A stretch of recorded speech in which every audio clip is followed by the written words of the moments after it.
Yep. What's up, fam? Oh, we got phone calls at the beginning of the show. Apparently we're going to karaoke tonight. Is that right? Apparently. You know, I like that funk that we got going on right there. You know, I like that. I like that. Jimi Hendrix. You know what I'm saying? So, what's up? Peace to your family. How y'all doing out there in FB land? You know, this is the peoples. Welcome to another edition of B&W. Of course, black and white. It's not always what it is. It's just what it is. It's what it is. Right. You know what I'm saying? So that's how it is. So I do want to welcome you to another episode of the Black and White Show. Mm-hmm. I do apologize if you were on with us a few minutes ago and it went off. I don't think it did. I'm hoping we eliminated that and deleted all the posts so it doesn't exist anymore out there. But if not, it at least exists in our memories and now we just got as a mention. Yeah, hey, it's our technical difficulty thing that you wanted to be a part of. You know what I'm saying? I hate that, man. I hate bugs, man. I hate that, man. We get past it. It gives us something to build on. Just like our problems. You know, one thing or another. Man, see, technology, man, I hate that, but that's another, you know. Right. So we're going to keep it grooving. So continue on, man. How All right. So this is another episode. This is the 5th episode. Cinco. Of the show ever. Cinco. So important as the topic as all of our other shows have been. This one is probably one that's closest to my heart. Yeah, mine too. Decided with the Black Panther movie opening, February 16th. Mm-hmm. Don't miss it. Make sure you catch it. I'm super excited for it. I think he deserved a push long before 2018. But that's just my opinion. We felt comic books and superheroes would be a great subject. Yeah, man. You know, we always had a fascination as kids. You know, when you always want to be let's play cops and robbers, good guys, bad guys. There's a villain, there's a sun and a moon. You know, there's always opposition. Who's got the best team? Who has the best powers? You know, so that's what it's all about. You know, whether I can fly or whether I can be invisible, whether I can shoot stuff out and swing from building to building. You know. It's just spring stuff. We always had that fascination of as kids, and when we're around each other, you know, let's just go there to far off land, you know. So that's just what it is. I still to this day, the other day, matter of fact, still practice my telekinetic powers. Really? How's that coming along? Have you moved the apple? I've moved. I concentrate on my rug, and I try to move it. The rest of the house is moved about 4 feet, but the rug stays right where it's at. I'm telling you, man. You know, it's funny because with you saying that, you're not the only one that's actually just sat there one time and just thought that they was just beyond human with their mental ability and stared at a spoon and tried to make it bend. All right. So that's how we're bending spoons and moving houses around rugs. Yes, it's happening. You know, let's levitate real quick. I can fly or jump higher and levitate longer than you because I use my mental ability to stay in the air for just a split second longer. Just a skosh. Just a dash. So a little personal info on regards to this. I've been a fan and a collector of comic books for as long as I can remember. I'm more of a DC guy than a Marvel guy. I love them both favorably, but again, DC is, you know, more my my go-to, I guess, if I'm going to choose one or the other. But we'll get into all that next. Yeah, me myself, I just like the superhero. You know, it didn't matter whether it was DC or Marvel. You just had powers. You were awesome to me. Like Wolverine was dope, you know, but then Storm was dope too. You know, how you can move lightning. Flash, oh yeah, he's faster. So then you want to wonder, who's faster, Flash or Superman? You always wonder. Yeah. You know, because they could always pew pew. You have to be solved. Who's pew pew is faster? You have to be solved. So I always wonder, man. So I always wonder. It's like a barbershop conversation. You can go on forever and Absolutely. Absolutely. So besides that, so apparently the last episode, this was caught by my mother. I said one of us something somewhere in the episode. The word God. Don't know who it was. Followed by the word damn it. Yep. You know, I should use that stuff in there so I don't do it again. Was used in the episode. We, as the B&W Show, believe in all religions equally. True. Believe every deity is just as important as the other. True. So Hey, you made it live. I didn't see you, Liza. That's my coworker. Hey, Liza. Peace to you. Good time. We're just about to offend everybody. Perfect. Welcome. So, back on the... So, we want to make sure all religions are properly offended. So, I made a list of the head deities of the most major religions that I could find. And we're going to go through and we're going to offend every one of them. And you know, it always starts with all due respect. Of course. So all due respect, you know, we would just like to give a damn it out to Odin. So Odin, damn it. Zeus, damn it. There's Shiva, damn it. Buddha, damn it. Sununos, damn it. Confucius, damn it. Allah, damn it. The Divine Spirit, damn it. The universe, damn it. Him, her, damn it. Krishna, damn it. Ra, damn it. Vishnu, damn it. Yoda, damn it. Mithras, damn it. The Great Spirit, damn it. Satan, damn it. Flying Spaghetti Monster, damn it. Jah, damn it. L. Ron Hubbard, damn it. The sun, damn it. Bondi, damn it. Mother Earth, damn it. Aurora Mazda, damn it. Well, Chuck Norris, damn it. Yeah. So you know why Chuck Norris is in there, right? No, why? Because when God cusses, yeah, he says, Chuck Norris, damn it. Dun dun. Well, since we're so serious, though, yeah, you know, and just you know, on a serious tip, and we want to address what's going on in the world besides offending, you know, other gods and everything. Of course, damn it, we had the big Kahuna, we want to say, you know, Mr. Tweeter himself.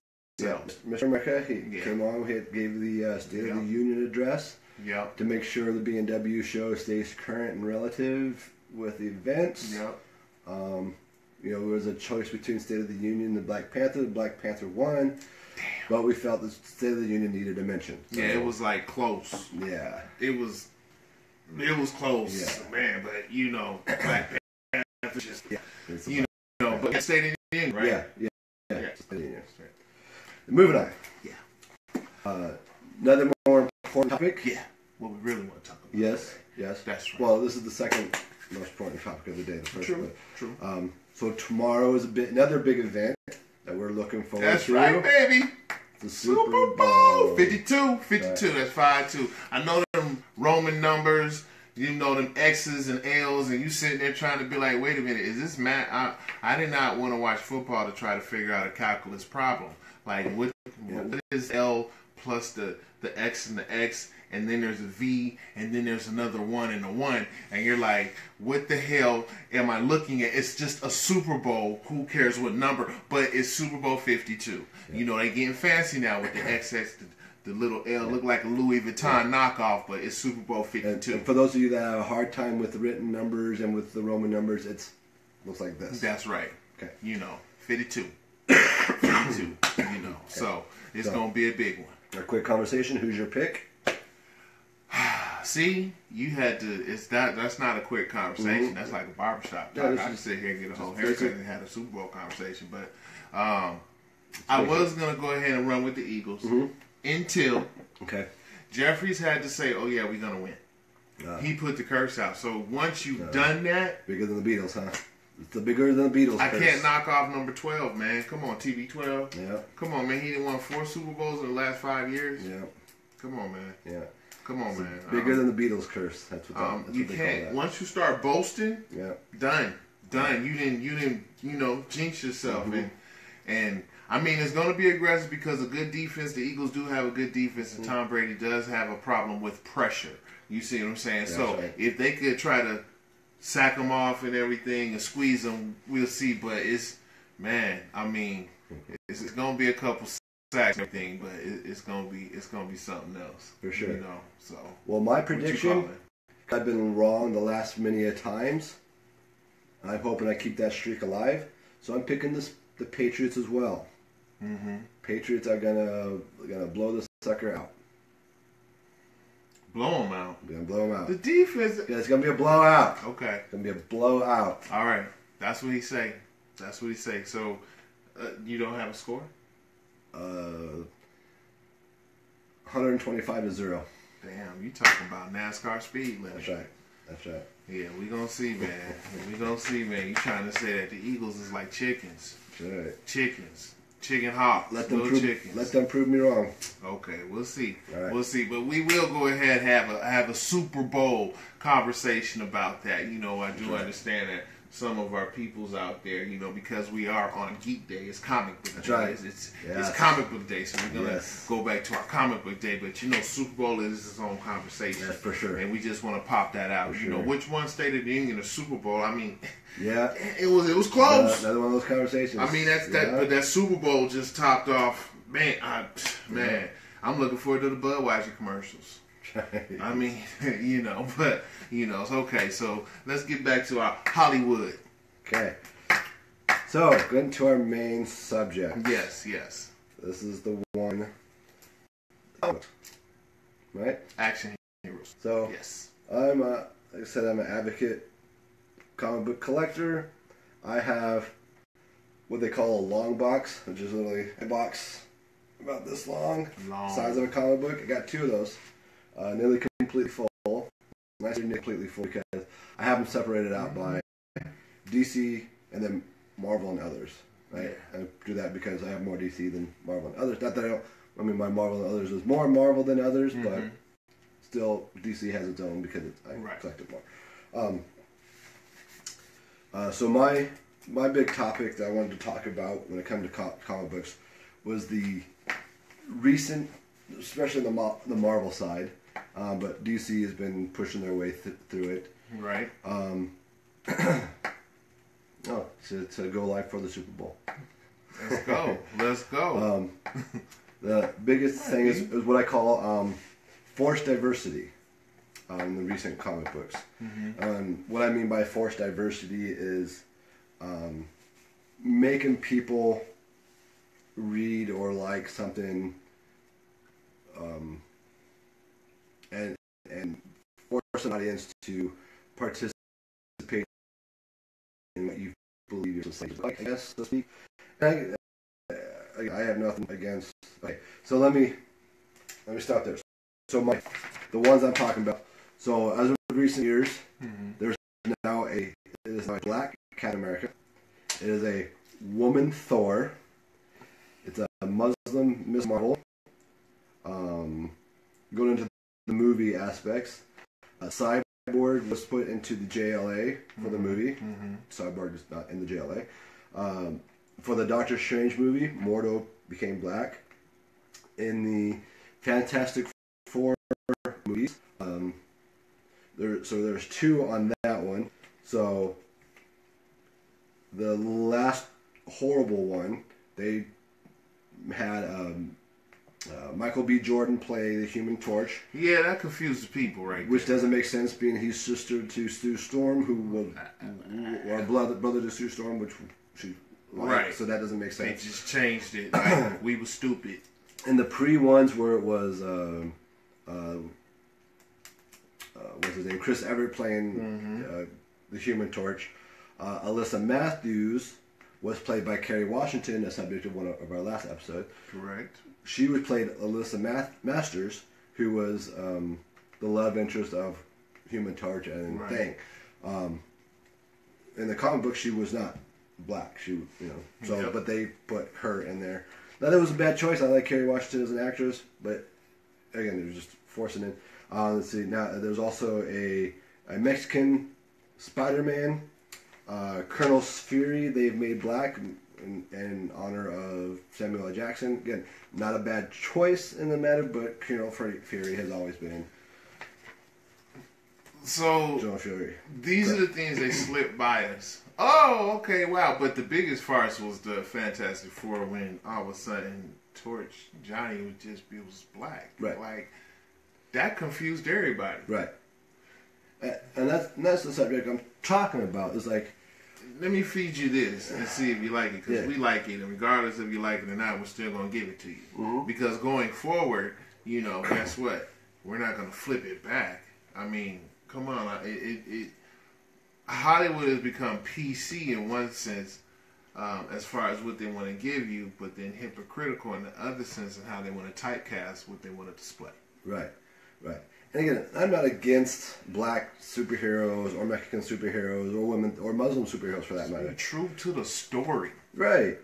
That's it. Like the recent releases of the Black Panther movie, and then Luke Cage on Netflix, and the Black Lightning series on the CW. Right. So those those characters have been around since the 70s and 80s, right? I've watched the Luke Cage series. Great series. I rather enjoyed that series. I've never been a fan of the comic books myself because I've never been a Heroes for Hire guy. Right. Just never something I got into. But I really enjoyed the series. I'm looking forward to getting into the Black Lightning series because I like the Black Lightning. But these are characters that Marvel and DC are now pushing to allow them to fail or succeed on their own. They're not. It's not Captain America, who already has a strong audience, is now saying, well, guess what? Now we're forcing a black character to have a strong audience. And again, in the Black Captain America is Sam Wilson, as you know him as the Falcon. Was Captain America, they killed off Captain America, and they made, it's one of the storylines, they made Sam Wilson, the Falcon, into Captain America. Rather than pushing Sam Wilson, the Falcon, who is a strong and interesting character on his own, to be an interesting character on his own, they're forced him to become Captain America before he seems noteworthy enough to push. This is this new food that we have, and we're going to give it to you, but do you like it, or you just got to get used to it? Right? You see, just like when they killed off Xavier in the X-Men, second damn X-Men movie, he died. How you gonna kill off Professor X? I don't know.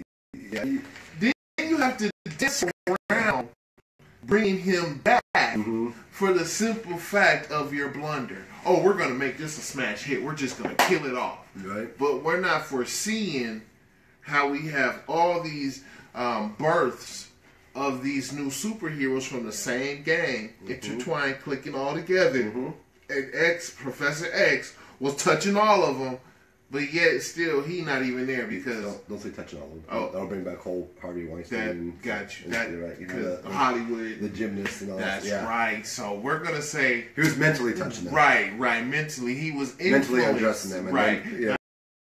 Then, So he just knew him. Right. He just knew him really well. You know, but it's funny how to dance around certain correlations because just like Guardians of the Galaxy, which, you know, how they seem to be knowing other superheroes. Right. But we will see that coming up soon. You see? Right. So, and it's in the same aspect as if I, a white guy, was walking down the street and I said to myself, you know what? I want to show how racist I'm not. The first black guy I see, I'm going to tell him hi. You know what? And that's racist. Whether good or bad, I'm picking, as a white person, or a black person doing vice versa, is picking somebody out based on the color of the skin to treat them differently. Right. You know, if you're not going to tell the guy in front of you 2 feet high, why go on your way to find the black guy to tell him hi? Tell everybody hi, or don't tell anybody hi. Right. Just walk on by. Yeah. Bye. Just walk on by. Silencio.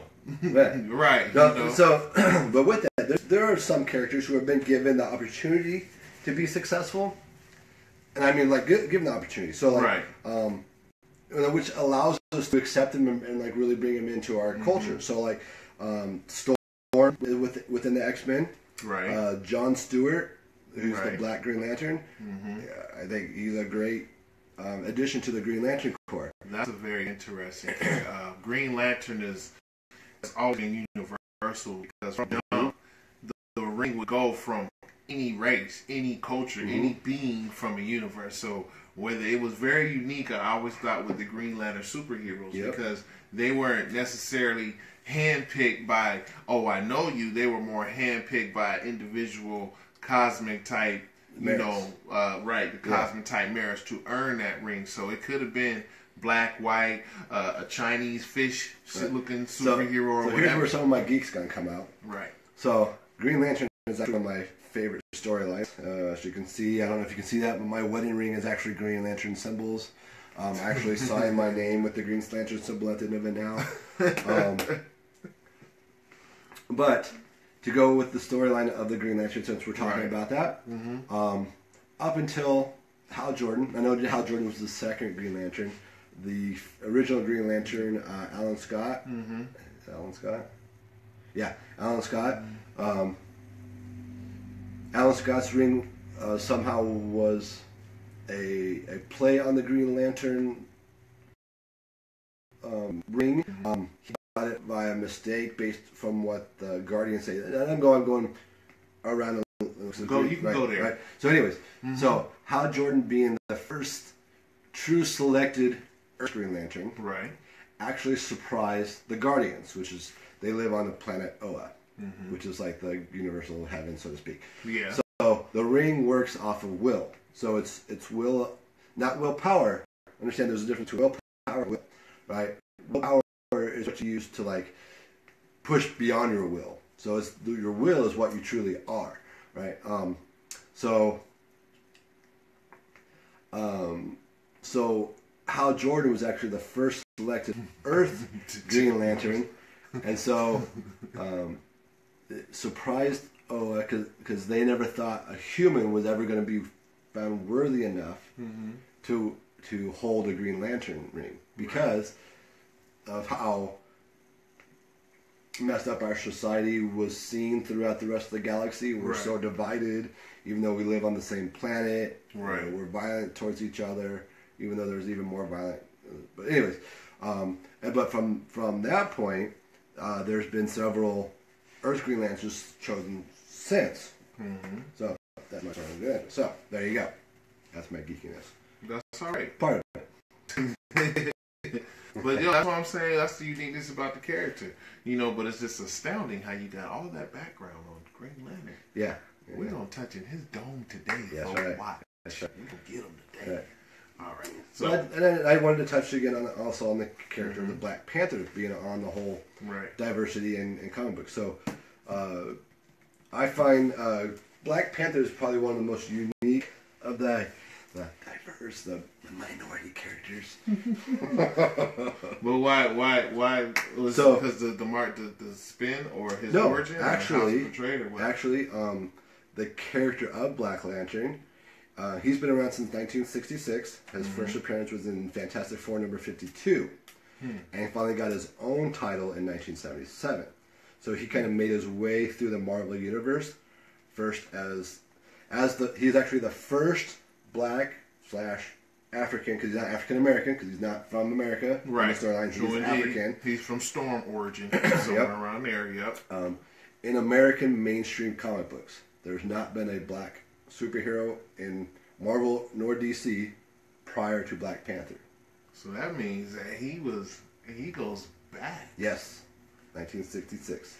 He's been in several appearances between 66 up until his own in 77. Right. And he was in Avengers, again, Fantastic Four, X-Men, Iron Man comic book. He's made appearances all over the place, and he gained in popularity, allowing the character to grow. And growing in a time between the 60s and 70s when civil rights and the whole, black movement and white supremacy thing was that was a big time for that, for his character to come out and to prevail and grow beyond that and become what he is now. I've always felt, since I've discovered T'Challa, that's his real name, T'Challa, at a young age, I always felt Marvel deserved to give him a bigger push. What I mean by push, I mean go to your everyday Walmart, prior to the movie now, and going and buying a Black Panther T-shirt or a poster or or having a cartoon on national TV. He's made appearances like on the Spider-Man show and all the X-Men one and the Iron Man one, but he's never had a standalone cartoon, Saturday morning cartoon on his own. Right. So I always felt Marvel didn't give him. They're doing the push now because they're all big in the whole diversity thing, Right. It should have been. I think it should have been done way sooner. I would have loved to have been walking around high school with the Black Panther T-shirt on. If they show but see the thing about once again, because we talk about Hollywood as the base of who's giving these products out. Right. They don't want to fuck up in a sense, because as much as Hollywood is open and daring, they still are edgy when it comes to certain depictions of what they want to show us as far as Marvel. Well, we weren't ready to show Captain America as Black Captain America. Originally, that's what Captain America was. The basis of a super soldier. That he used experimental drugs. They used all the soldiers. But we didn't portray it like that. We had to portray it like this, because we weren't open to seeing the great Captain America be black. Hollywood didn't want to have that, So now it is, and they put it in the comic book. Well, if it worked in the comic book, then guess what's going to happen in the next movie in 5 years? You're going to be like, Captain America black? Okay, right. There's a conspiracy in which we say, yeah, this is where he really came from, and then it's, okay, this is what we're showing now. Right. Just quit changing the damn thing like a Rubik's Cube, right, and just leave it with it. If you fucked it up, then you fucked it up. Okay, then this is what it is. Come on, quit playing, we got to be PC correct in showing this story now when you already fucked it up from the first one, how you brought it out. So we have an interesting question here. Who was first, Black Panther or Blade? And you all know Blade from the Wesley Snipes, right? Blade came out, his first appearance was in The Tomb of Dracula #10, which is July 1973. And a little history on this. So, Wesley Snipes, actually, when the Blade movie came out, he was actually pushing to do the Black Panther movies first. He wanted to do Black Panther. But for whatever reason, they felt it was too African. And so that's the Blade series was born. Gotcha. Which worked out fine for him. Because he's a badass, okay, but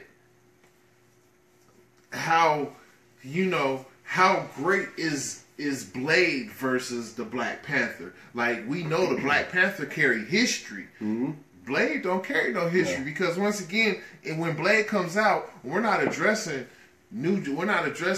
old folks, the veterans, the people that know these superheroes and their origin. We're addressing the kids. We're addressing them 13, 16-year-olds that they don't even read damn comic books, let alone know, how old Superman really is. He's flashy, reinvented, and new. Oh, Blade's here. I didn't know that there was Blade, how old Blade was. Until I got my man, he started educating on it, because I was really not. Besides what I know in my comic books, I never came across Blade. I came across Backlash and Static. I didn't come across Blade. You see what I'm saying? Yeah. So it's funny how certain characters are not publicized or they're not promoted in promotions because of that stereotype in which they want to show or reflect, or it may not project. Right. So once again, your crowd, man. Right, and so and talking about like Static. So Static, if for those of you who are not familiar, he is part of Milestone Media, which is part of the DC comic world. Now, who's Milestone, Aaron? So Milestone is a Static self-public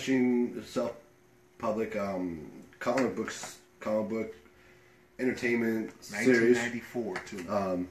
They do their own. They have a couple comic heroes. They have Static, Icon, and Rocket, and Hardware, and a few others. Right. So, Milestone Media was created by Dwayne McDuffie and Denise Cohen. Right. There's a couple of black gentlemen, writer and story developer, pencil artist, and they develop strictly black characters, i.e. Static, Icon, and Rocket, and Hardware. Static, as soon as Static was created, he became a hit job. Right. And he grew great in popularity within the DC world. He's made many of crossovers, such as that Superboy episode. And he's got a cartoon. Static Shock, the cartoon. And then they crossed him over into the TV and gave him his TV show. So the 6-year-olds didn't even know, because they don't even read comic books. Right. This is 1994. It's 2015 when Static Cartoon was popping off on the air. So you think any of them kids 7 years or older or less, they sitting here like he's brand new. Yep. Always can reinvent the superhero. That's right. And he'd be a good push. I mean, he's very similar to Black Lightning nowadays. Yep. And WB that's popping off. That's right. So, to where, and that just goes to show, if you have an interesting character, despite their background, you give them the proper push, you have a good story, a great artistry, you know, allow the character to succeed in themselves. And don't force them to be Captain America. Don't force them to be Spider-Man, to where you're changing these iconic characters to be something that they're not. Right. And actually, I believe, I'm just pulling this off the top of my head, recently Stan Lee was asked about the diversity in his characters. Because those of you who don't know, Stan Lee is the man behind most of the Marvel characters that you know about. Not so much Captain America. Captain America was before his time, but he did eventually develop Captain America. Right. But Spider-Man, Iron Man, X-Men, Fantastic Four, all Stan Lee. The Hulk. He developed the characters of it. He wasn't the artist. The artist was Jack Kirby and Steve Ditko. Those were the artists behind it, but he's the one that wrote all the stories, Stan Lee. And they asked Stan Lee, well, what do you think about the diversity nowadays? And essentially his answer was, people need to know how to write their own stories. Right. You know, don't be messing with classics. Write your own stories and make them their own. Reinvent. You know, and because the difference with his characters compared to, because the reason Spider-Man became so popular at his time is he was a teenager, right, who had teenager problems, as opposed to someone like Batman, who's this multimillionaire who has had mommy and daddy issues. Right. Right. So people related more to the Spider-Man. They didn't make him anything. He didn't make him anything like Superman or Batman or Captain America. He made him his own unique character. He was in a one issue on a series called The Amazing Fantastic. That sold so well. Then they decided to make it into a spin-off and give him his own series, Amazing Spider-Man.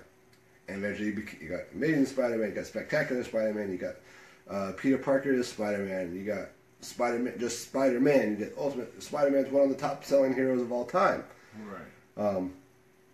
That's because there was story behind it, there was artistry behind it. It was Steve Ditko, not Jack Kirby. A lot of people think it's Jack Kirby. Jack Kirby had a lot of other successes. He's Hulk, Silver Surfer, Fantastic Four. Yeah, Jack Kirby's nicely known too. Yeah. He was on the DC side. He was the New Gods, Green Lantern. So, and that's the difference. You know, if you develop your characters and you know story and you have artists, you can push these characters and allow us to like characters that already exist and accept them for who they are and not force us to have to accept them. Like Spawn. Which, so I just happen to have some Spawn here. You know, got me a little Spawn. See, we got geeks that see we looking for that. You know, you got a lot of comic books when you got to shuffle through them. You know what I mean? So you know, we didn't have everything. So you got your Spawn. I got my Spawn. Okay. Here's some Spawn. Come up with something new. Spawn. You got some new ones in there? Boo. Spawn and Batman. Spawn and Batman. Boom. When they talk about, man, you know, Spawn had it. Or, you know, they got, you know, like Transformers. Creative. New. Captivating. You know, you're not re-spinning the thing. Now, all truly indeed, you can pop off a new series with that, you know, but all of that, like, yeah, I got Transformers too, man. I got, man, Transformers, like Special Edition 30 or number 38. I mean, we got favorites in here that just captivate you, but that goes into, you know, points about keeping a good comic book. As we're talking about what we have in certain comic books that might be our favorite, he's going to share a couple of his favorites with you. We can also talk about keeping the value of a comic book. Like I said, you want to keep your comic book in good condition. So as you see, Aaron has his comic books wrapped up in plastic. Keeps it with the hardback, preserves the condition of them. So I myself, a lot of my comic books, to be honest, I started collecting comic books over 20 years ago when I was a kid in the military with my pops when I was overseas in Spain. So I would, every 2 weeks, we take a trip down from one military base to another, and I would go down and buy me a couple comic books. So I didn't know about preserving the comic books until I really started getting to the game, like my G.I. Joes, and I got G.I. Joe special editions. You actually had to sign up for a prescription, so they would send me stuff like this, mint condition. I keep it nice and clean. This 20 years later, I still got my stuff in the original packaging. Yeah, you see, this is cool and unique. You don't see this very often. Mm-mm. So when Lavelle becomes famous, and then this goes up on an auction block, you want to make sure it says Colin Claiborne, has this, make sure it matches up to the comic book. All that collector's item. Collector's item. I mean, this is my G.I. Joe special editions. This is number 5. It's a special mention of G.I. Joe, of course. And then what happens? Oh, G.I. Joe got a movie. Oh, well, what do I like? Who you like? Oh, I like Duke. Oh, I like Snake Eyes. I like the ninja, karate, action. See what I'm saying? Superheroes. Mm-hmm. Well, who you got? You got Death Star. You got the villain, Cobra Commander. So it's all about, just that creativity in who's gonna win, who's gonna, the good guys or the bad guys, and that's one of the joys about always the good guys. Right, exactly. And then you always wonder, how come the villains got better weapons than the good guys? But yeah, as we were saying, man, go ahead, show them a couple of your favorite comic books there. So I'm just gonna talk about this guy right here. All right. It's not an overly valuable comic at all, but actually talking about this character here. So we're talking about the success and the forced success and the forced diversity within comic books. So this is a character here,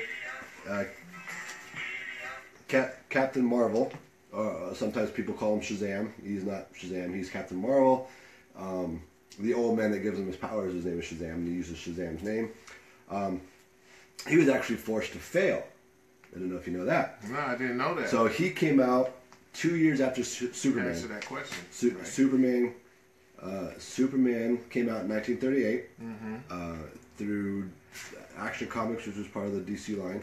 And then this guy, Captain Marvel, came out in 1940 through Wiz Comics. Also Fawcett Comics. Wiz, I remember Wiz Comics. Yep. Rare. So when Captain Marvel came out, he was actually selling comic books 4-1 over Superman. 4-1 over the all-time greatest selling superhero of all time, Superman. And this guy here was selling 4-1 over that. And you will see him coming out, because I also was like, who was greater, Superman or Thunderworld? But it was also Shazam. Shazam, yeah. You see, so that's his original name, Thunderworld. That's Thunderworld Adventure. Yeah, this is just a comic book. Yeah, it's Captain Marvel. Captain Marvel. Yes. But who's stronger? Captain Marvel or Superman? And then Depends. Who decided to put the money behind Superman and not Captain Marvel? DC did. So what DC did is they went out and they bought Fawcett Comics. It was turned into Fawcett Comics at the time when it was Wiz. Turned into Fawcett Comics. They bought up Fawcett Comics and they pulled the Captain Marvel title. So that way it can no longer be sold. And then Superman became the seller. Right. Eventually became comic strips and had the TV show. The first televised comic book hero, Superman, and then of course we got the Batman, the Green Hornet. Right. And now Captain Marvel only makes appearances. Right. They force the failures, so they do force failure as well. So they can push anything they want, because they can also, if you can fail, you can push. True. Once again, it's how I say it. Well, look, I'm working on this new dish, and don't want to know if you want to, like it or not, but we're just going to keep giving it to you to see if you like it. So we had a question come in with one of our peoples out there in Atlanta. They would say, "Hey, who was first?" Because, like we just addressed, they normally watch movies, don't really know the history of where these movies are coming from. So, with that said, they say, "Hey, okay, well, was the Black Panther first or Blade first?" And as we touched on, Blade was what, 1973? 1973. And then Black Panther was born 1966. 66. So Fantastic Four number 52. Fantastic Four number 52. That's when he appeared in 1966. So you got to figure. I mean, you got these jokers have been around for a minute, but reinvented, long overdue. Because the Blade series been and came and gone. Yep. You know, but the thing about the Blade series is that he wasn't projected as a superhero. Well, he's one of those. He's one of those things. Vampire world. He was projected as more, the vampire man. Yeah. So in the comic book world, you always think, well, there's superheroes and then there's the villains. Mm-hmm. There's actually another character. It's one that gets fewer and fewer attention. Who, the Observer? Nope. He's called the anti-hero. Oh, okay. Okay.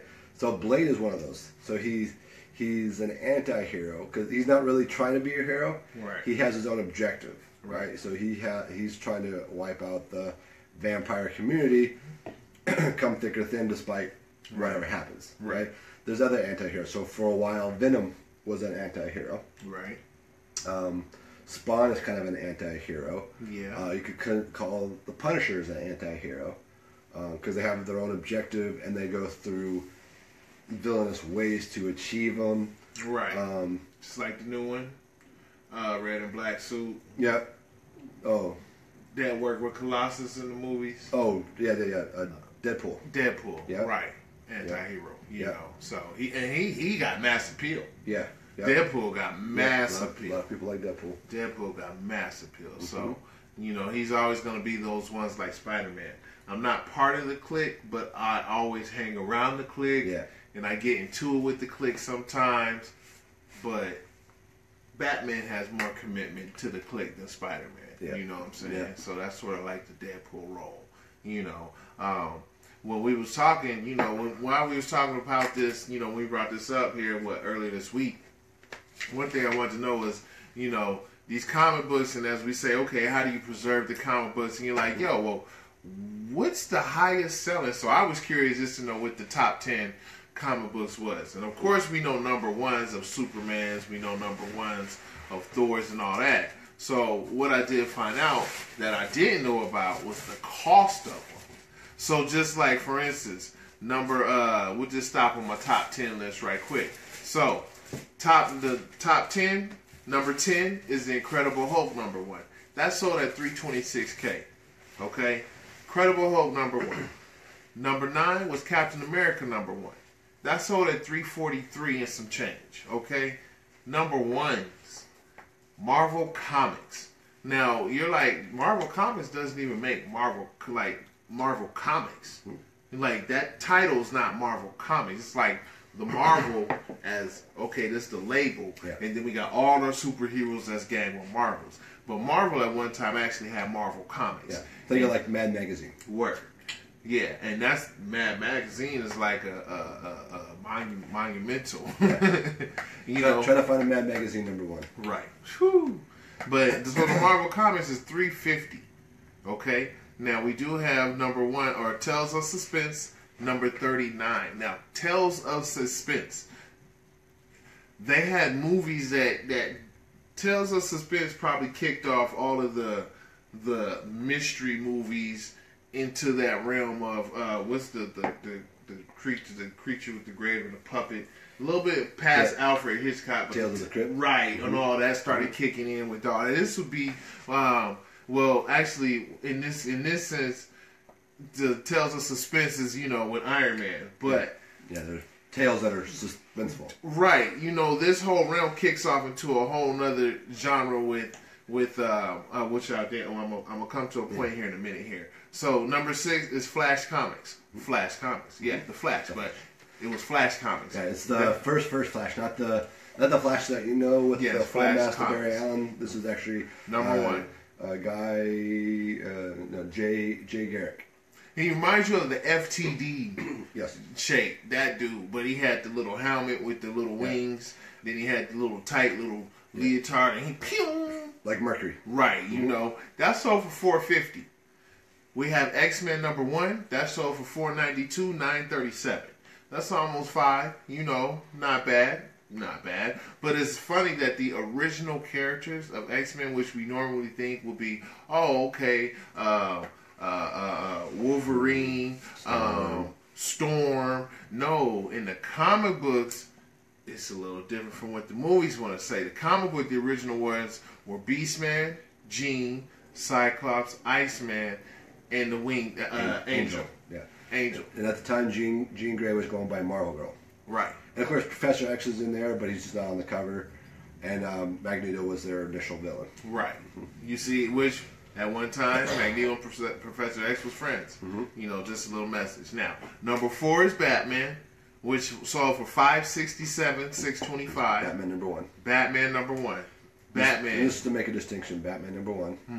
And then we have Batman, which we have a spinoff, which was the Detective Comics, which during this found out that that was actually what DC is for. But that sold for the Detective Comics, sold for $1,075,000. That's Detective Comics #27. So it's and the that's first appearance of Batman. Correct, #27. Which Batman was exclusive to Detective Comics for a while, and then became then he got his own series for Batman #1. That's why there's that distinction. You see how it goes? There's so many things of Batman now, you get confused in its own sense, just like Spider-Man. But the Amazing Fantasy was how Spider-Man originally came out, and that's Amazing Fantasy #15, so for $1.1 million. $1.1 million. Can you imagine holding something that's worth $1.1 million and truly ask yourself, would I really sell this? Yeah.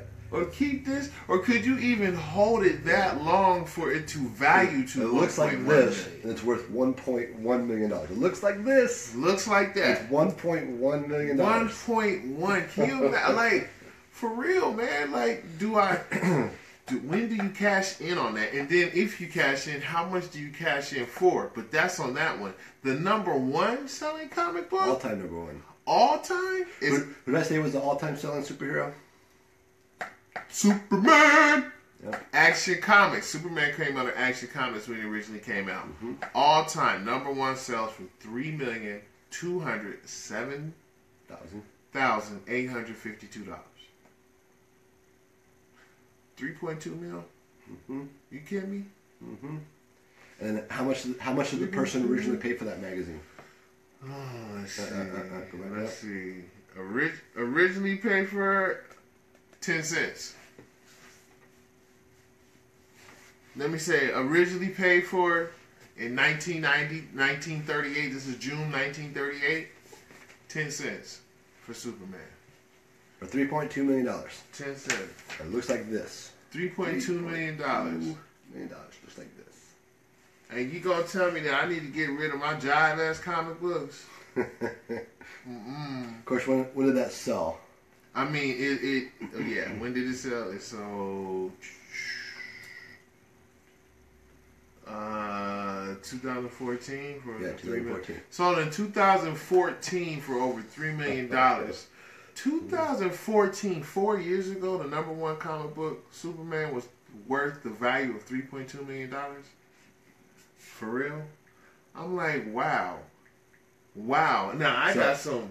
So that's a 76-year investment. Right. That's like a mortgage. Well, that's like 2 houses. That's 10 cents. Paid off. 10 cents. Could you imagine you saved 10 cents in 1938 and it's now worth $3 million? That's like Coca-Cola special products and mementos. Yeah. You know, just off top, like one of my favorite, this, let's see, I bought this for $2.95 is what I bought this X-Men book. You know the value of this right now? $2.95. But it's dope though. It's a 4-page rollout. You know, it may be more. It may actually be worth $5 now, but it's still dope. It's the X-Men Uncanny. It's an annual edition. Oh, do I want to get rid of it? No. What am I gonna do with it? I'm not gonna share it. You know, I'm not gonna put it on the table out front for people to come read it, because that might cause a fight if you want to go ahead and mess up a 20-year-old comic book. I'm just saying, we're going to treat this. Snatch my chain. Go ahead, I dare you, snatch my damn chain. Snatch my chain. We're going to treat this like your great-grandmother's furniture with the plastic on it.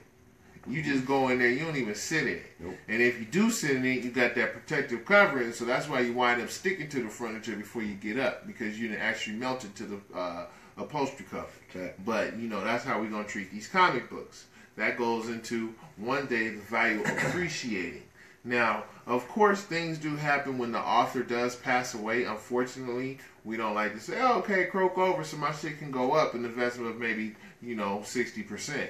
But you have to really think about it. Mm-hmm. When certain people pass, like Stan Lee, man, it'll come. When Stan Lee, that's an all time. The man's so good. You now recognize him in his own movies. You like, oh, that's Stan Lee. Yep. You didn't see Stan Lee? Yep. Oh, he was a janitor. Yep. Oh, he was sitting on the park bench.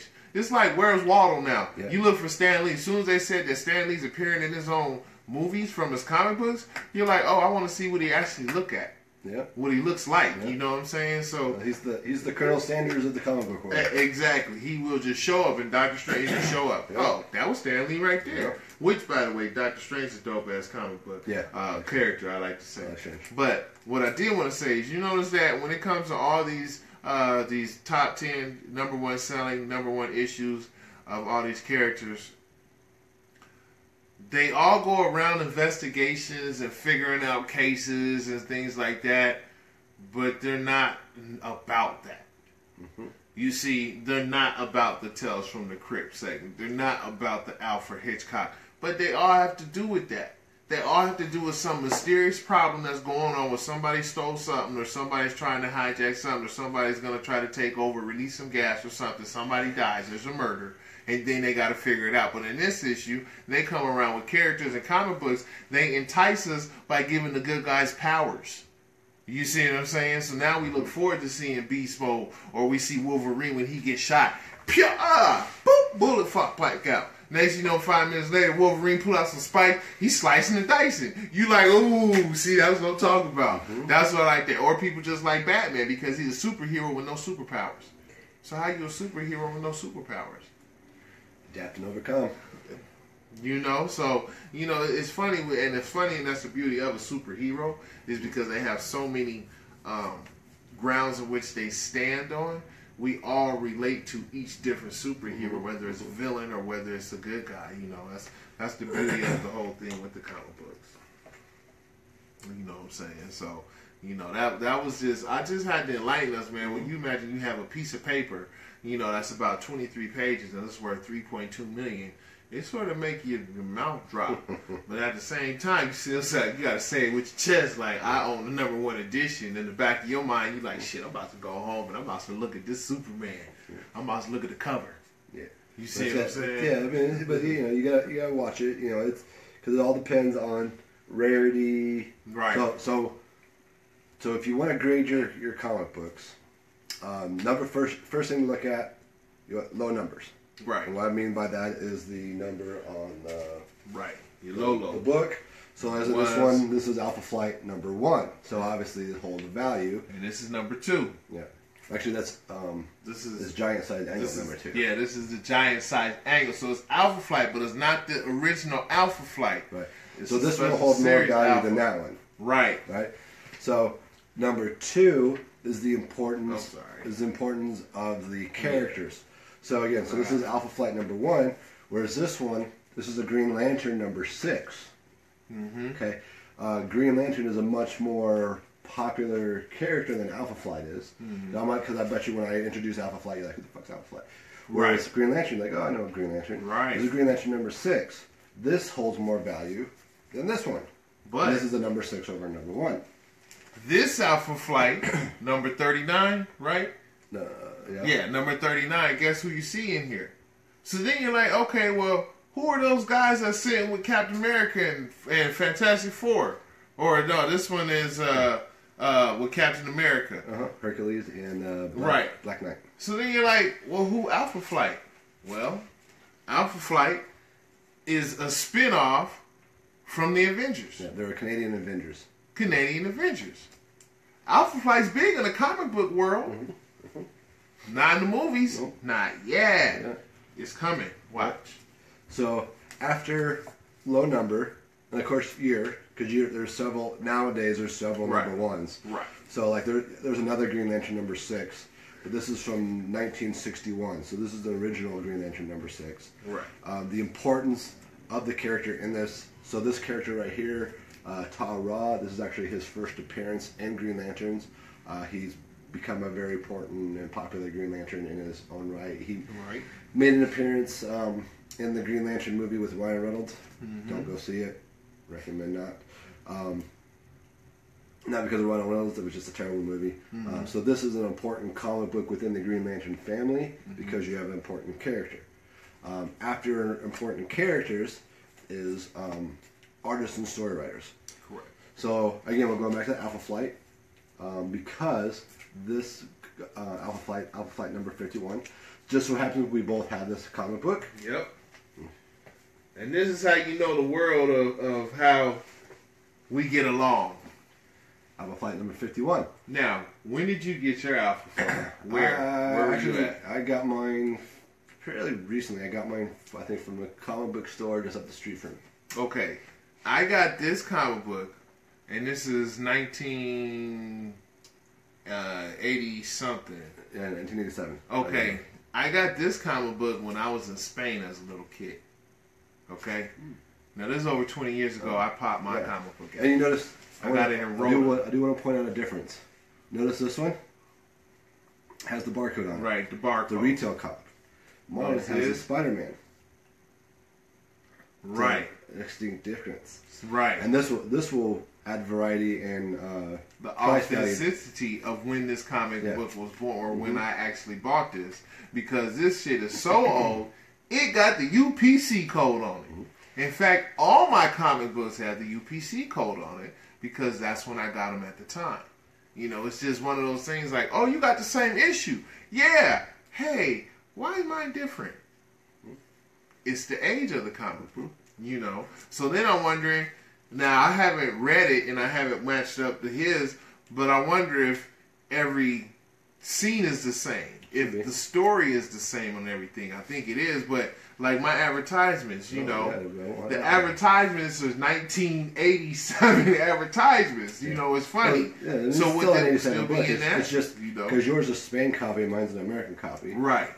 Did you buy yours at the grocery store or something? I bought it at the well, at the time it would have been at the BX, the Base Exchange. Okay. It's a military base in Rolla, Spain. It's a naval base in Rolla, Spain. It's a military dependent. So this one probably came out of a bookstore or at a comic book store at the time, so it doesn't have the UPC copy. Right.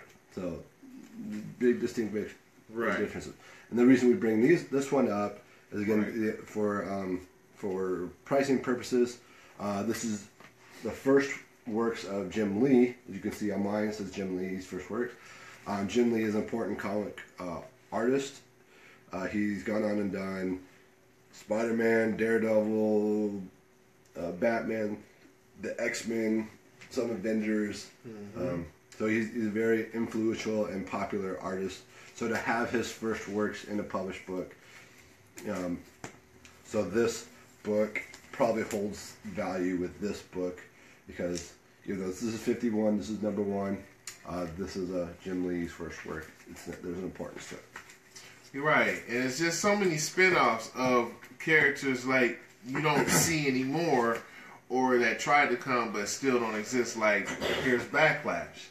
You know, here's another one of my comic books. You see the UPC code. You see I got it over there. Well, what drew me to it is it's supposed to be a spin-off of characters like somehow correlated to X-Men in some sense. You know, so this one had Backlash with Taboo and Dingo. So then I was like, oh, well, at the time, I was an X-Men geek. So anything that had to do with a spin-off character that appeared and then they may have had their own comic book, I wanted to go check it out.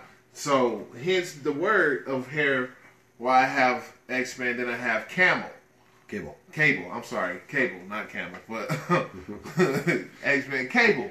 Camel's another character. Right. You know what I mean? So Cable, you've seen him in the movies, you know, but he's very exclusive in the comic book. He's all over X-Men. He's like, you know, a main staple. You know, he's in and out. He goes through the time zones. You know, he's going back to the future. He's coming back to the past. He's in a lot of timelines that's intertwined with this. But Cable really is prominent on the cartoon though as well. Yeah. You know, so a lot of these characters we may see or be introduced to in the cartoon. Rather than waiting to the movies. It's just, you know, we just got to see when these guys were created. And the importance of this character, you all know Cyclops. This is Cyclops' son from an alternate future. Not with Jean Grey, but with Madeline Pride, who is the alter ego of the Dark Phoenix, which I know is like, oh, but that's Jean Grey. It's not Jean Grey. It's Madeline Pride. So that's their son. Yeah, that's their son. That's Cable. But it's Cyclops' son. Right. So you will see Cable more when he's finally introduced. But once again, that's when Hollywood decides. Because you know what, man, they probably got 13 scripts already sitting down, just lined up. And we just saying, okay, when we going to start shooting this one? No, let's shoot this one first. Because you wonder, like, okay, how are they already working on a Wonder Woman 2? Yeah, they've been working on a few. You know what I'm saying? Yep. Already popping it off. And you like, Black Panther's just now coming out? Yep. But however, what about Storm's story? You know, so everybody has a story, but then it's like, okay, well, now let's go. She hot. Well, she was so hot. Well, let's go ahead and make the number 2 right quick so we can get this out. Yeah. Guardians of the Galaxy. Real quick, back to back. Yeah. Message. Yeah. You know, then they got Cyberforce. Here's another one. Mm-hmm. Cyberforce, which you'll know is like, oh wait, some of these guys I've seen somewhere else. Yeah, you have, because one or two of them may have made a shout out or an appearance in one of the other comic books, and then that's a spinoff created. So, you know, the world is very unique, but you know what really gets us, that's just a couple favorite of mine that I just wanted to go ahead and share with you guys. And of course, I still have my all-time favorites of G.I. Joe series. I mean, you know, I got G.I. Joe back to number 57. So, you know, UPC code, you know, so it's just, you know, holding them, man. And, you know, you got this one with Destro and you got Flint on here. But, you know, it's those things that connected us as a kid that's what draws us to the movies. You see, so Hollywood's figured out that formula. Thanks to Fast and the Furious, etc. You know. So yeah, what you got over there, Aaron? All right, so what's that? Aquaman? Yeah, to give you a quick view of some of my favorites. Right. So of course I mentioned Green Lantern. I have other favorites. Mm-hmm. One of my all-time favorites is Aquaman. I'm a huge Aquaman fan. Mm-hmm. Here's another. If you're looking for stories with diversity.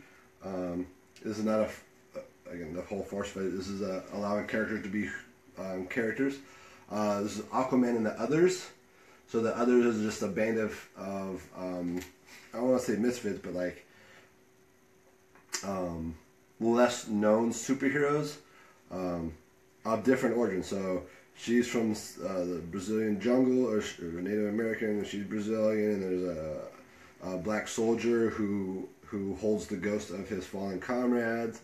There's an assassin, and they're all led by Aquaman. It's a great story, great team, and they use their abilities and their backgrounds to further each other. And again, I'm an Aquaman fan. That's one of them. I'm also a big Iron Man fan, Nightcrawler, but one that always gets overlooked is Gru the Wanderer. Gru. I love the Gru. This is a great story. Gru versus Conan. Because who's the better swordsman, Conan the Barbarian or Gru? Right. Well, this is a 4-part series that settles that question. I'm not going to tell you the end. So you have to go get your own. So, yeah, man. So, like I said, man, we went a little joyous today. You know, wanted to go ahead and get our side of what we thought about you know, what's going on with the comic books and the comic movies. Like, don't get us wrong, though. You know, they are interesting. Yeah, they're fun to watch. They are fun to watch. You know, of course, the story is going to be not the same of which we would come from when we do read our comic books or from what we know. Just like the Transformers. You know, the Transformers comes off and their segment skips over. There's so many Transformers that's not being shown. You know, there's so many, like, people think that Devastator, he keep coming back, but what about Superior? What about the aerial bots? You see what I'm saying? What about the train Transformer? Forgot his name, but all these Transformers we not even seeing. And then the movies don't really correlate with the storyline. So, you know, it's just how they wanted to pick that, basically that saga. Right. You know, that series. So, hopefully, you know, we'll see some of the more truer origins and storylines come out, you know, as they start spinning off to the characters. Hopefully, they'll start spinning them the correct way. But, you know, that we just wanted to get our geek side on and just, you know, share our reflection. That's right. You know. All right, so it's going to be hard to move on from the subject, but I think we got to. We got to transition. We're going to go to our more stable subjects. First one, of course, is the musical assignment. Yes. So I'm going to talk about yours. So I pulled a fast one on. Well, not really a fast one, but so a couple episodes ago, you know, I gave him Dark Side of the Moon to listen to, one of the greatest albums of all time, from one of the greatest rock bands of all time. Yes. An easy, great listen to, especially if you hear him for the first time. It's like watching a flower bloom. I transitioned him from Pink Floyd Dark Side of the Moon to Kathy Mattea, Time Passes By. That wasn't cool, by the way. Yeah. I'm just want to say.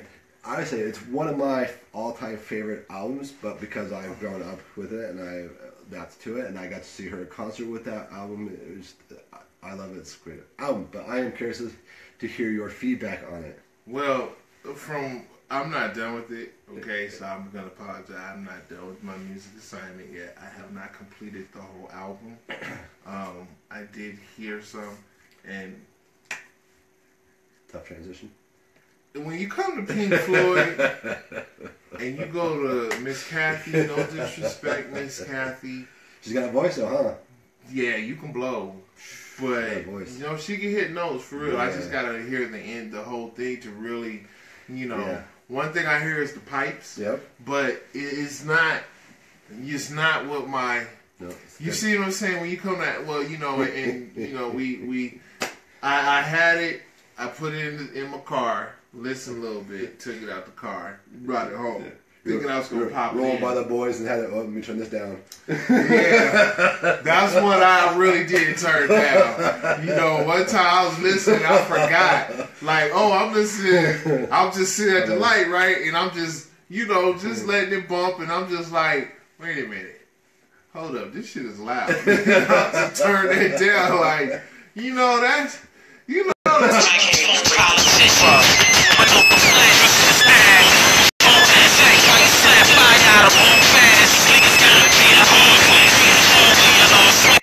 gonna talk.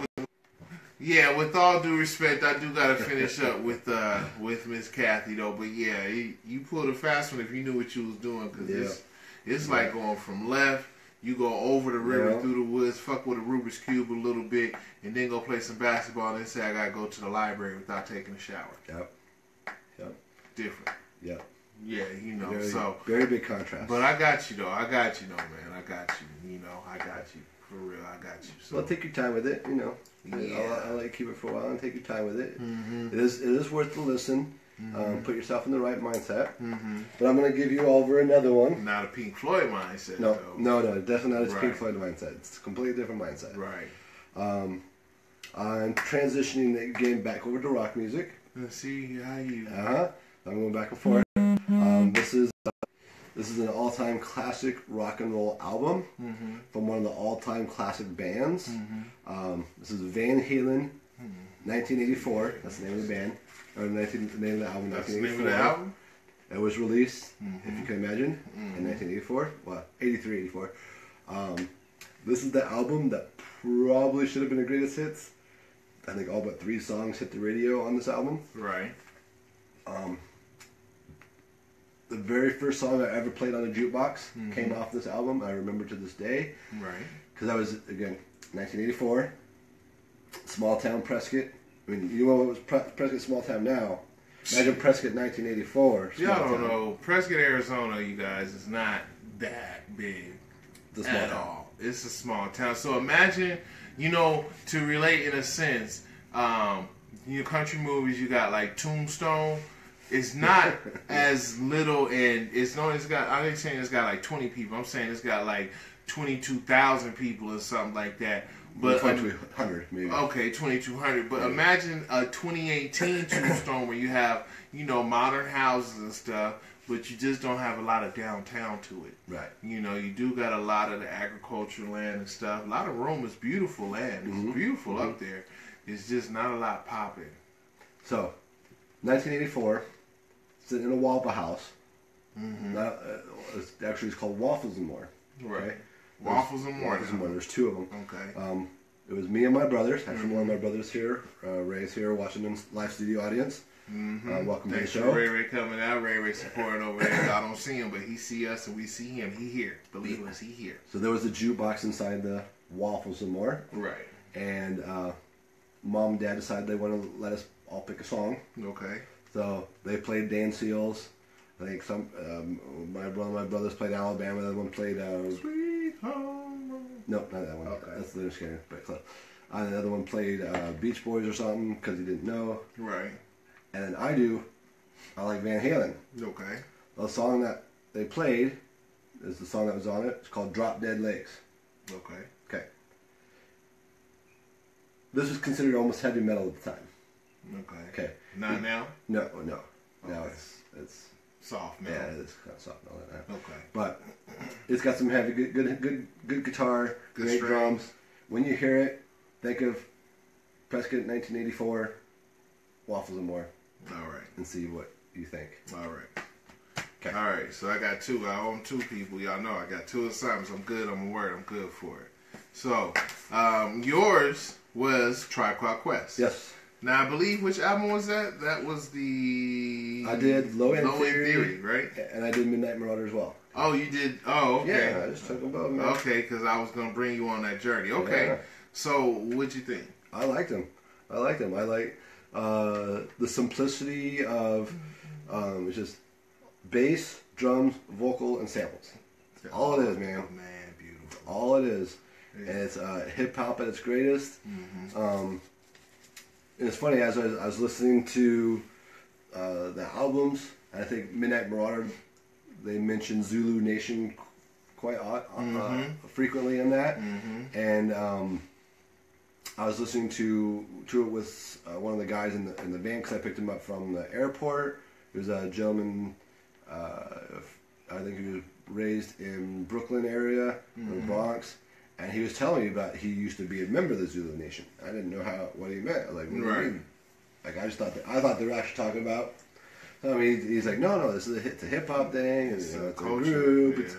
It's kind of think of it like a boys and girls club, but for our community and the hip hop community. And I'm like, oh, that's cool. So I did some looking into that. So I learned something from the guys, and then I like some of their lyrics. I don't think I've ever heard anybody ever mention Vinny Testaverde in an album until those guys. And to have the words Vinny Testaverde wind up in a song, I'm like, what the hell is that about Vinny Testaverde? Yeah, man. Tribe. They from New York, but they represent, they really connected to the ground, the movement. Yeah. They woke, Fife Dog, rest in peace. One of the greatest MCs, he passed away, unfortunately, but, yeah, they stand one of the top, yeah, for sure, hip hop MCs. But I just wanted to share some of that with you, man, because it's all about what I groove to, where my ear more steers to. So like the one I got for you this week is gonna be Jill Scott. Okay. Who is Jill Scott? Word. So it came out in 2000, you know, and Jill Scott's more melodic, you know. But her first album, though, Jill Scott's first album, people see Jill Scott in the Tyler Perry movies and stuff. Right. You know, that light-skinned lady, that's her, beautiful woman that is. But man, her first album, because it's more, is you would think Jill Scott's spoken word, but yes, she's got that hip hop appeal, and she's coming same in with the Erykah Badu lines. Same with that Erykah Badu dissension, you know. So Jill Scott's real earthy, real down to earth. So it is Who Is Jill Scott? That's the one right there. Right. So you know. So yeah, our next show, man, we'll definitely have an interesting one. I have 2 reviews to do to his one, so definitely be tuned. And I'm already my review is going to be a contrast of music, so my ear gonna be bugging from this one and rocking with this one. So yeah, it's really gonna be interesting on that one. So you know, we do have our favorite segment. Yep. For the evening, we're gonna drop it off because, as you guys know, Super Bowl big game tomorrow. You know, we already been working with our fantasy teams, so we're gonna cap off our fantasy teams with our offensive linemen, with our AFC and NFC. Yep. So and our quarterback. And we didn't get the QB? Nope. Oh. Offensive line quarterback. Oh, I thought I had. Wait. You had your quarterback selected on your last list. Right. Yeah. So I'll just pull that guy up from there. And you guys can have my quarterback there. So, you want to kick it off while I go ahead and pull up my... So, we'll start off as we always do with the AFC. So my first select offensive tackle, I went with probably the all-time greatest Cincinnati Bengal, Anthony Munoz. Yes, right. He was voted NFL Players Associate Lineman of the Year, 1981, 85, 87, 88. And when I mentioned NFL Players Association, that's the Players Union. So the players voted for them. So when a player said that this guy's an offensive line genius, the offensive line you don't want to go up against, that says a lot. Yeah, big stuff. You big stuff. So my next one, offensive guard, Joe Delamoru. And say that again? Delamoru. Got it. So he is part of the Electric Company from the Buffalo Bills. And then by the Electric Company, I mean he is the offensive line that blocked for OJ. So all OJs come from orange juice. Orange juice are made from juicers. This is the Electric Company that supplied the juice for the juicers.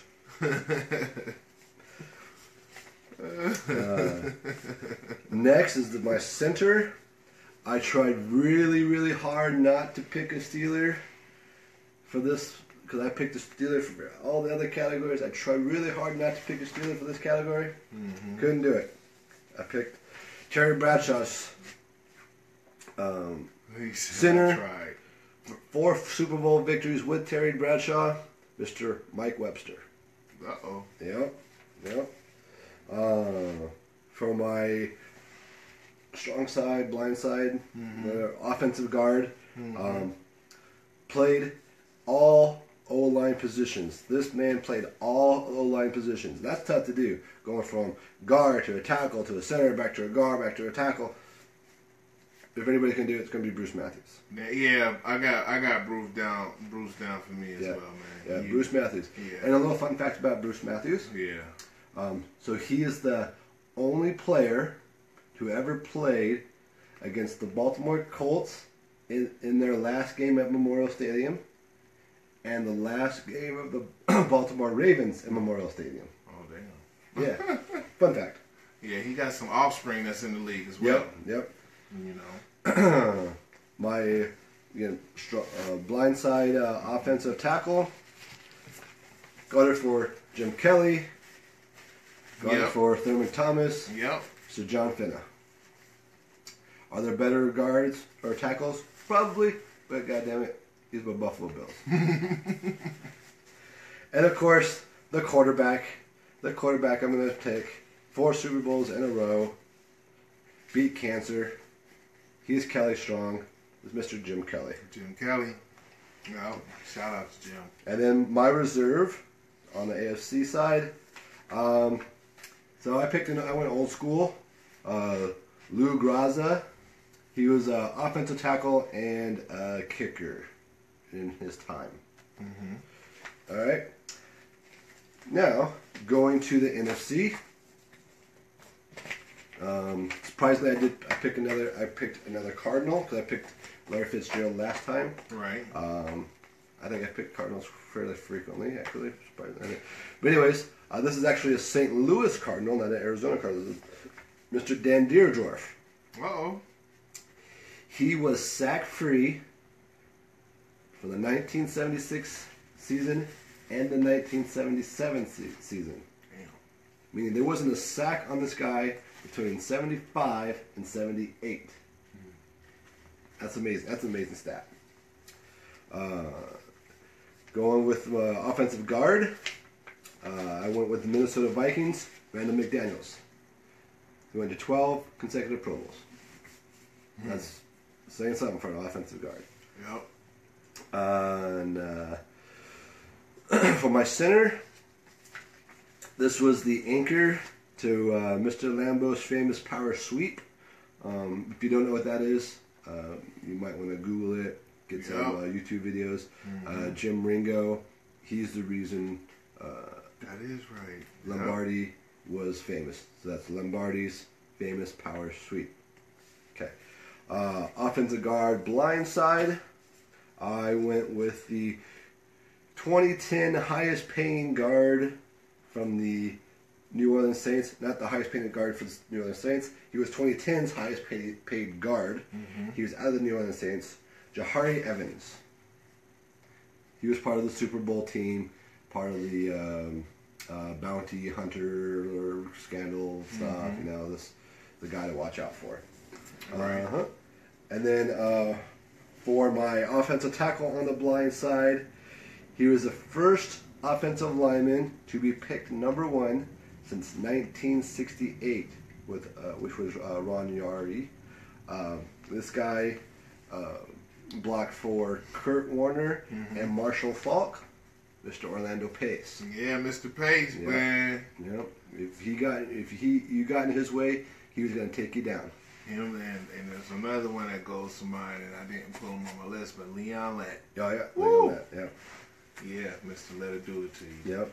And then of course my quarterback, I picked probably the prototype for quarterbacks, the one guy that all teams probably judge and try to draft quarterbacks against. No, it's not Joe Montana. It's Roger Staubach, Mr. Right. Navy, Roger Staubach. He's the first one to win the Heisman and Super Bowl MVP. 3 other people have done it since, but he was the first one. Right. My reserve, again, I went old school. The reason I did that because this guy played center, offensive tackle, and linebacker. Right. So these are multiple position guys. So I went with Bulldog Turner. Oh, Bulldog. Yep. Bulldog Turner. And then my final pick for my Browns final pick. You can't mention. I brought up Browns before, you know, with Jim Brown and Kevin Mack and stuff. But you can't talk about the Browns and not talk about Bernie Kosar. No, you can't. So I'm bringing up Bernie Kosar as my offensive line quarterback pick for the Browns. Right. On the Bills side, this is a man who knows his job. He's been in some controversies because of how much he's known his job. That Ricky Martin guy out of Miami couldn't take a hazing as a rookie. That's your fucking job as a rookie, is to be hazed. So this guy, he did his job. He does his job now today. Ricky Incognito. I love watching this guy block for LaShawn. He makes those blocks. He takes him out. He's the man. Those are my picks. Could have to be that because, you know, LaShawn's your boy. Yeah. No. That ain't bad. That ain't bad. You know, myself on my list, we do share one or two for AFC. My guard, I have Larry Little, All-time great. Yep. Miami Dolphins. For sure. Super Bowl. Do have Mr. Mike Munchak, who's a coach now. Yep. You know, has played as a guard. Yep. Your guy, Mr. Bruce Matthews. Yep. Those two played together. Yes, sir. Tackle. That was the line. We have Mr. Jim Parker, who's a tackle. Played for the Colts, Hall of Famer as well. Mm-hmm. You guys might know, well, a tight end. I mean, because when we said line, I know we weren't really talking, but I got Mr. Ozzie Newsome, which, by the way, he's going to retire as a GM in 2018 for the Baltimore Ravens. Well, maybe they'll stop picking good guys and they'll start being shitty team again. So, as well as QB, I have Troy Aikman. And my reserve QB, I have Bernie Kosar. Nice. So Browns with that bring right. Bernie Kosar. You can't, man. That's like a classic. Now, on the my tackle's wrong because I got Larry Allen. So, wait, Dallas. You're good. No, so Troy's wrong. He's not AFC. Oh yeah, Troy's not AFC. Troy's not AFC. So we're just gonna knock that out, and we'll just say Bernie is my QB for AFC, and then my reserve will be Terry Bradshaw. There you go. You know what I'm saying? So you end up picking a Steeler too. Yeah, you know we can go with Mr. Bradshaw, not a problem. So now we got Larry Allen. That's my tackle for the Dallas Cowboys. We got Big Dan Deerdorf, as you know, you shared him as well. Yep. We have part of the Hogs, Russ Grimm. Yep. Yeah, you know, he was clearing away. Yeah. One of them guys. That was a magnificent line. Yeah, it was a good line. The Hogs and the Redskins line during that time with Joe Theismann. And that was beautiful. And that was a good quarterback, too. Man. Yeah, till that leg break. Yeah. That was nasty, that leg break. So, also alongside, I do have George Mousseau, played for the Bears. And my tight end, I have Mr. Ditka, the Bears. And my QB, I have all-time great Mr. 49ers, Joe Montana. And my reserve, I went with a Hall of Fame lineman, and that is Jim Ringo. Nice. To go there. So that concludes my Hall of Fame team as well there. So just to go ahead and let you guys know. But I do like the quarterback situation with Terry Bradshaw and Bernie Kosar. Yeah, for sure. That's like a nice fantasy league if that really happened. You got double slingers there. Right. That's a nice lineup. But like, who's slaying in? I slaying in. I slaying in. You slaying in. That's a nice lineup right there. So, but yeah, man, that's what I had spinning for my football guys, and that solidifies that one. So, you know, as football season's coming to an end, for many wives out there, they just love it. You know, they just can't wait till football season's over with. But you know, we still got March Madness. For sure. To us, the guys, the sports guys, you know, we look forward to March Madness. Then we got NBA. But for all y'all that need to be cultural aware of what's going on in the world and other sports besides, February 8th is going to kick off the Winter Olympics. I myself, I grew up watching the Olympics, probably because I'm a military brat, and I just like to see the Olympics. I like the opening ceremonies. I like to see the history of the land, the culture of the land. I like to see how they portray their history, not to mention all the technological advancements in which are displayed. Hence, right now, I like to see who's the best. And Greece popped it off, but when China, hands down, there's no opening ceremony that's been dope as China's yet. Yeah. Dope as China's yet. And that was Summer Olympics, so Winter Olympics is always a little bit tougher with opening ceremonies. Yeah, and it's in Japan, so it'll be Winter Olympics in Japan, so it's gonna be real nice to see how that's gonna be portrayed, how the history of the land is gonna be portrayed. But I do challenge everybody to, you know what I'm saying, be involved and just peep out what's happening inside this country, man. Look at how the world is and how the world's living. You know, and definitely indulge yourself in some worldly competition of perfection. Definitely. So, that's with me. I'm signing out on that one. I'm good. What about you, man? Yeah. I just want to say stay tuned for the next episode. It's going to be our Valentine's Day episode. Yep. We're going to have the wives on live with us. Right. So it will be a later show. Yep, our Smoochy Loos. They get to tell their side of the B&W show.